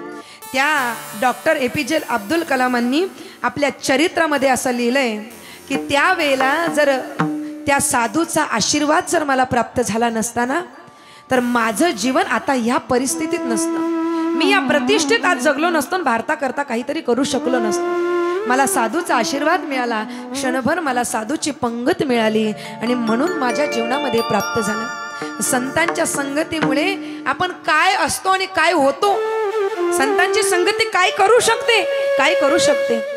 एका कवीने फार सुंदर सांगितलं काय करू शकते. कागा से तो है हंस बना. आपलं जीवन कावळ्यासारखं असतं. कशासारखं? कावळ्यासारखं असतं. पण संतांची संगती प्राप्त झाली की आपण राजा हंसासारखे होतो. क्षीर नीर विवेक आपल्याला प्राप्त होत असतो.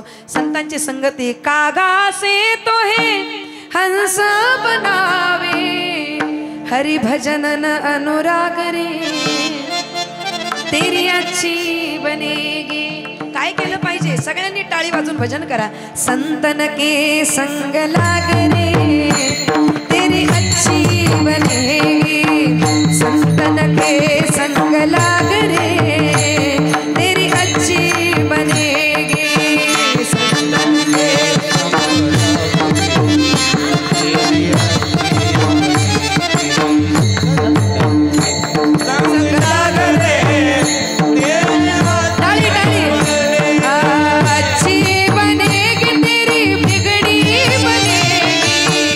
अच्छी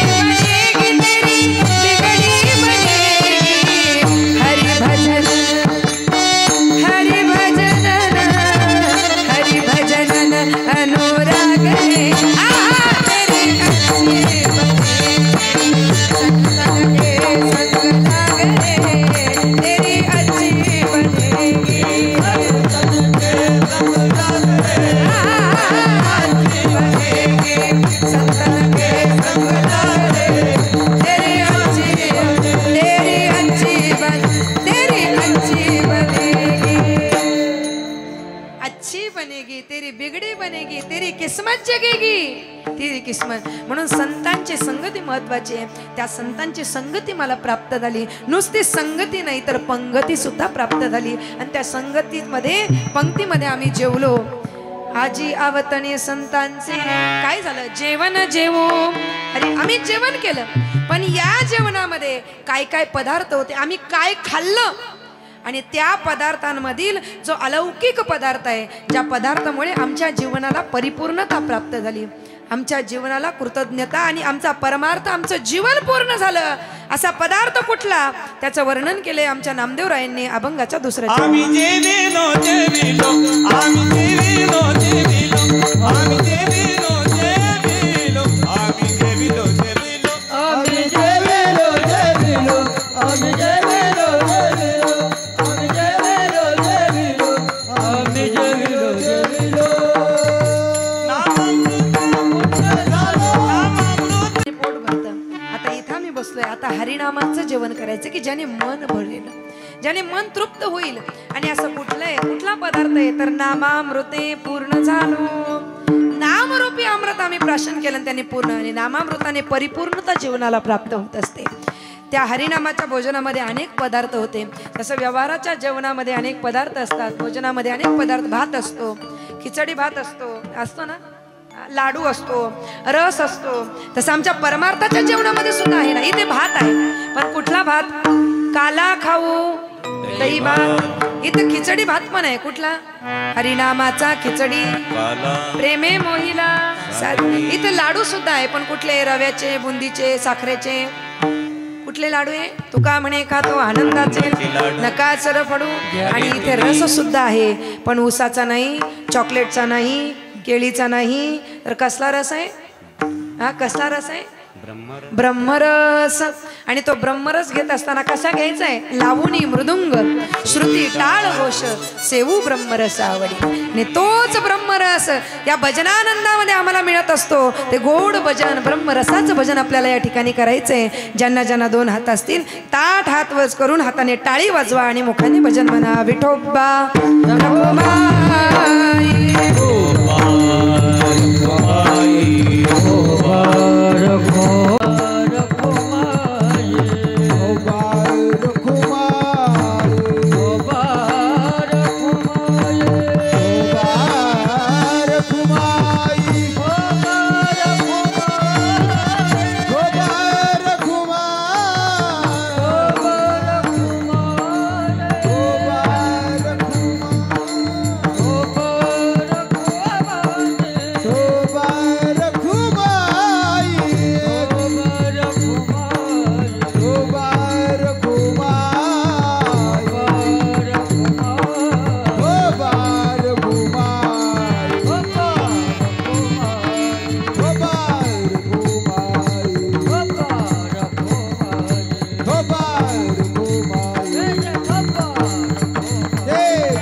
तुम्ही बरोबर इकडे अशा पडत होत्या, तर इकडे खूप छान. मला वाटलं आता तिथपर्यंत जाता का काय.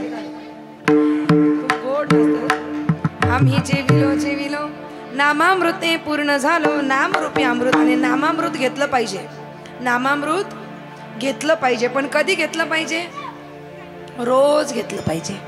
दिवसातून 2 वेळा तरी घेतलं पाहिजे, सकाळी आणि संध्याकाळी. हा नाम अमृत हे रस असा आहे ना, की हा रस एकदा का प्राशन केला की संसारात माणसाला रस वाटत नाही. हा रस अलौकिक रस आहे. उलट संसारातली, व्यवहारातली जर तुम्ही पिली तर तिची नशा 1-2 तासाने उतरते, बरोबर. परंतु हा परमार्थातील अलौकिक रस जर तुम्ही प्राशन केला ना, तर ह्या हरिनामाचा रस असा आहे की ती एकदा का हा रस प्राशन केला कि जन्मोजन्मी आम्हाला तो परमानंद प्राप्त होत असतो. इसलिए किसी ने कहा है, जाम पे जाम क्या पीते हो साहब, आधी रात उतर जाएगी. जाम पे जाम क्या पीते हो साहब, आधी रात उतर जाएगी. प्याला पियो हरिनाम का, जिंदगी सुधर जाएगी साहब, जिंदगी सुधर जाएगी. जीवन बदलून जातं. हा हरिनामाचा रस असा आहे. अमृतापेक्षा सुद्धा गोड आहे. अमृताहुनी गोड नाम तुझे देव. आणि ज्याने हरिनामाचा रस प्राशन केलेला आहे, ज्याने हरिनाम घेतलंय, ज्याला हरिनामाची गोडी चाकलेली आहे, मग त्याला तंबाखू गोड लागत नाही. जिला हरिनामाची गोडी कळली तिला मशरी करतात का इकडे, मिसरी गोड मग म्हणता येते बा. तुम्ही नाही बोलत पण त्या मिसरी गोड लागत नाही, मग तिला काही गोड लागत नाही. नामरूपी रस असा आहे. नामदेवराय म्हणतात, हा नामरूपी रस आम्हाला प्राप्त झाला, भोजन आम्ही केलं. आणि ही संतांच्या संगतीची पंगती ही कितीतरी जन्मापासून मी वाट बघत होतो. आणि आज मला ती पर्वणी प्राप्त झाली. आज मला तो पर्वकाळ प्राप्त झाला. बरवी परवडी हरिनामाची, आवडी पुरविली जीवीची. माझ्या जीवाची आवड पूर्ण झाली. आणि साधू संतांच्या जीवाची आवड एकच आहे, फक्त पंढरीची वारी. माझ्या जीवीची आवडी पंढरपुराने येणं गुढी. व्यवहारामध्ये लोकांची आवड, काहींची आवड सोन्यानंतर असते, काहींची आवड गाडीत, काहींची आवड साडीत, काहींची आवड माडीत, कोणाची आवड कशात, कोणाची आवड कशात. आमच्या माता भगिनींची तर आवड जास्त साड्या आणि सोनं नाणं. हा किती किती सोनं करतात, एवढं सोनं, पण मन कधीच भरत नाही. संसार किती केला तरी पूर्ण होत, किती सोनं घातलं अंगावर तरी मन भरत नाही. किती सोनं. आणि एक सांगू का, किती सोनं गळ्यामध्ये घाला, एक ना एक दिवस चोराचं लक्ष त्या सोन्यावर गेल्याशिवाय राहणार. बरोबर आहे ना. किती सोनं गळ्यामध्ये घाला, एक ना एक दिवस चोराचं लक्ष त्या सोन्यावर गेल्याशिवाय राहणार नाही. पण गळ्यामध्ये माझ्या पांडुरंगाची पवित्र तुळशीची माळ घाला, सारं जग माऊली म्हणून वाकल्याशिवाय राहणार नाही. ही ताकद तुळशीच्या माळेत, ही ताकद तुळशी. ज्यांनी टाळ्या वाजवल्या त्यांनी घातलेल्या असतील किंवा घालणार असतील. घातल्या आहे का घालणार आहे. काही लोक म्हणतील नसत्या वाजवल्या तर बरं झालं, म्हणजे त्यांचा विचारच नाही. ते फक्त कीर्तनाला आले, उठले, झटकले, महाराज तुमचं तुम्हाला, असं नको व्हायला. आणि जेवढे माळकरी आहेत ना, माळकऱ्यांना सुद्धा माझं एक सांगणं आहे, माळकऱ्याने माळ थोडी मोठीच घालायची. कशी घालायची, बारीक नाही घाल. आमच्या मावशा ना आळंदी पंढरपूरला गेल्या की दुकानदाराला म्हणतात, मला ना अशी बारीक म्हणायची. कशाला बारीक पाहिजे का, हा माळ मोठी घालायची. कशी घालायची मावशी. आता माळेमध्ये इतके छान छान पॅटर्न, व्हरायटी, इतक्या डिझाईन आल्यात ना, इतक्या छान छान आलेल्या आहेत. घ्या ना जरा, करा ना खर्च थोडा माळेवर इतके. आणि हा ओरिजिनल माल आहे, ओरिजिनल सोना, 50 तोला. माळकऱ्याने माळ इतकी छान घालायची, इतकी छान घालायची, इतकी छान घालायची, इतकी छान घालायची, इतकी छान घालायची का तुमची माळ बघून बिगर माळकऱ्याला पण वाटलं पाहिजे घालू का काय. एवढी छान माळ तुळशी माळ गळा गोपी चंदन. तुकोबराय असं नाही म्हटले कंठी घाला तुळशी, म्हटले का नाही, कंठी मिरवा. काय करा, मिरवा. अलंकार दागिना जसा मिरवतो ना तसा मिरवा. हो माझा माळ हा परमात्म्याचा दागिना आहे, सौभाग्याचं लेणं आहे. आम्ही पांडुरंग परमात्म्याचे दास आहोत. आमची माळ, आमचा टिळा मोठाच असला पाहिजे, मोठाच असला पाहिजे. तुकोबाराय म्हणतात, माझ्या जीवाची आवड आहे संतांच्या सोबत पंगती मिळावी, ती पूर्ण झाली. नामदेवराय म्हणतात, आणि आज मला हे भाग्य प्राप्त झालं. आणि या संतांच्या सोबतच्या भोजनामुळे, पंक्तीमुळे, प्रसादामुळे माझ्या हृदयातील नारायण प्रसन्न झाला. अभंगाचं शेवटचं चरण. नामकेश वाचा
केशवाचा म्हणे माझे हृदयी नारायण आम्ही जेविलो जेविलो नामामृते पूर्ण झालो अल्पमतीप्रमाणे अभंगाचा भाव मांडण्याचा प्रयत्न केला। आजची ही द्वितीय दिवसाची कीर्तन रूपी सेवा सर्वांनी गोड अशा प्रकारची साथ केली। सर्वांचे या ठिकाणी आभार मानते। जाता जाता दोन गोष्टी नक्की सांगेल। आपल्याकडून देव देश आणि धर्म यांची सेवा घडली पाहिजे। माणूस म्हणून जन्माला आलोय तर देवासाठी जगता आलं पाहिजे, देशासाठी जगता आलं पाहिजे। प्रत्येक माणसाने जेवत असताना शेतकऱ्याची आठवण ठेवावी आणि झोपत असताना सैनिकाची आठवण ठेवावी। तो सैनिक तिकडे सीमेवर आपल्यासाठी लढतोय आणि म्हणून आज आपण या ठिकाणी सुरक्षित बसलो आहेत, सुरक्षित आहोत, म्हणून सैनिकाची आठवण ठेवली पाहिजे। आणि तिसरी गोष्ट आहे ती म्हणजे धर्मासाठी जगता आलं पाहिजे। आणि आज धर्मासाठी आपण सर्व जणांनी हिंदू म्हणून आज एकत्रित आलं पाहिजे। पण आज हिंदू म्हणून एकत्रित यायला बघत नाही। आज हिंदू माणूस वाटला गेलाय तो जातींमध्ये। कोणी म्हणतो मी आगरी आहे, कोणी म्हणतो मी कोळी आहे, कोणी म्हणतो मी मराठी आहे, कोणी म्हणतो मी क्षत्रिय आहे, कोणी म्हणतो मी वैश्य आहे। पण दादा आज आपण जातीपाती सगळं विसरून हिंदू म्हणून एकत्रित यायला हवं। मी आगरी नाही, मी कोळी नाही, मी कुणबी नाही, मी मराठी नाही, मी क्षत्रिय नाही, मी शूद्र नाही, मी वैश्य नाही, तर मी एक हिंदू आहे आणि मला हिंदू म्हणून आज माझ्या धर्माकरता एकत्रित यायचं आहे। ही गोष्ट प्रत्येकाने ध्यानात ठेवली पाहिजे। आणि हिंदू धर्म सामान्य नाही, सनातन हिंदू धर्म हा अतिशय पुरातन अशा प्रकारचा धर्म आहे, अतिशय पुरातन। आज परधर्मीयांनी जर आपण बघितलं तर मूर्त्या तोडल्या, आपली मंदिरं तोडली। एका व्यक्तीने फार सुंदर त्यांना सांगितलं कि हम मूर्तियों की पूजा करते थे इसलिए तुमने मूर्तियां तोड़ दी। हम मंदिरों में पूजा करते थे इसलिए तुमने मंदिरों को तोड़ा, लेकिन तुम भूल गए हम सूर्य की पूजा करते हैं, हिम्मत है तो बुझा दे। हम चंद्रमा की पूजा करते हैं, हिम्मत है तो हटा दे। हम जल की पूजा करते हैं, हिम्मत है तो सुखा दे। हम माटी की पूजा करते हैं, हिम्मत है तो अपने कब्र से हटा दे। हम जल की पूजा करते हैं, हम वृक्ष की पूजा करते हैं, हिम्मत है तो मिटा दे। हम अग्नि की पूजा करते हैं, हिम्मत है तो अपने हाथों से अपने घर का चूल्हा बुझा दे। सनातन का मतलब भी समझते हो? सनातन धर्म जिसका आदि नहीं है, जिसका अंत नहीं है, वो सनातन है। जो पुरातन है, जो वर्तमान है और जो भविष्य है, उसे सनातन कहते हैं। और इस नाते से सनातन हम सब का पिता है। हिम्मत है तो अपने नाम से अपने बाप का नाम हटा दे। बोले सनातन हिंदू धर्म की, श्री रामचंद्र भगवान की। आज आज आपण सर्वांनी हिंदू म्हणून एकत्रित यावं आणि धर्मासाठी धर्माचे पालन करणे पाखंड खंडन हेच आम्हा करणे काम बीज वाढवावे नाम.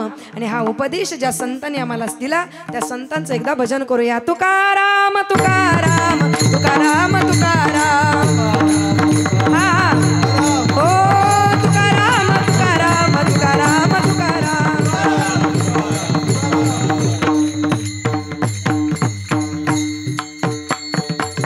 उपस्थित सर्व गायनाचार्य मंडळी मृदुंगाचार्य महाराज साऊंड सिस्टीमवाले विनेकरी बसलेले श्रोतूवर्ग इथं बसलेले त्यांचे आभार. तिकडे रमत गमत बसलेले गार्डनमध्ये खेळणारे त्यांचे आभार. हाताची घडी घालून उभे असलेले त्यांचे आभार. इकडे कोपऱ्यात बसलेले त्यांचे आभार. सगळ्यांचे आभार. झालेली सेवा भगवंताच्या चरणी समर्पित करते. बोलताना काही चुकलं असेल माझं मला परत करा. आणि जे काही चांगलं असेल ते सद्गुरूंचं समजून घरी घेऊन जाण्याचा प्रयत्न करा. विठ्ठल जय जय विठ्ठल.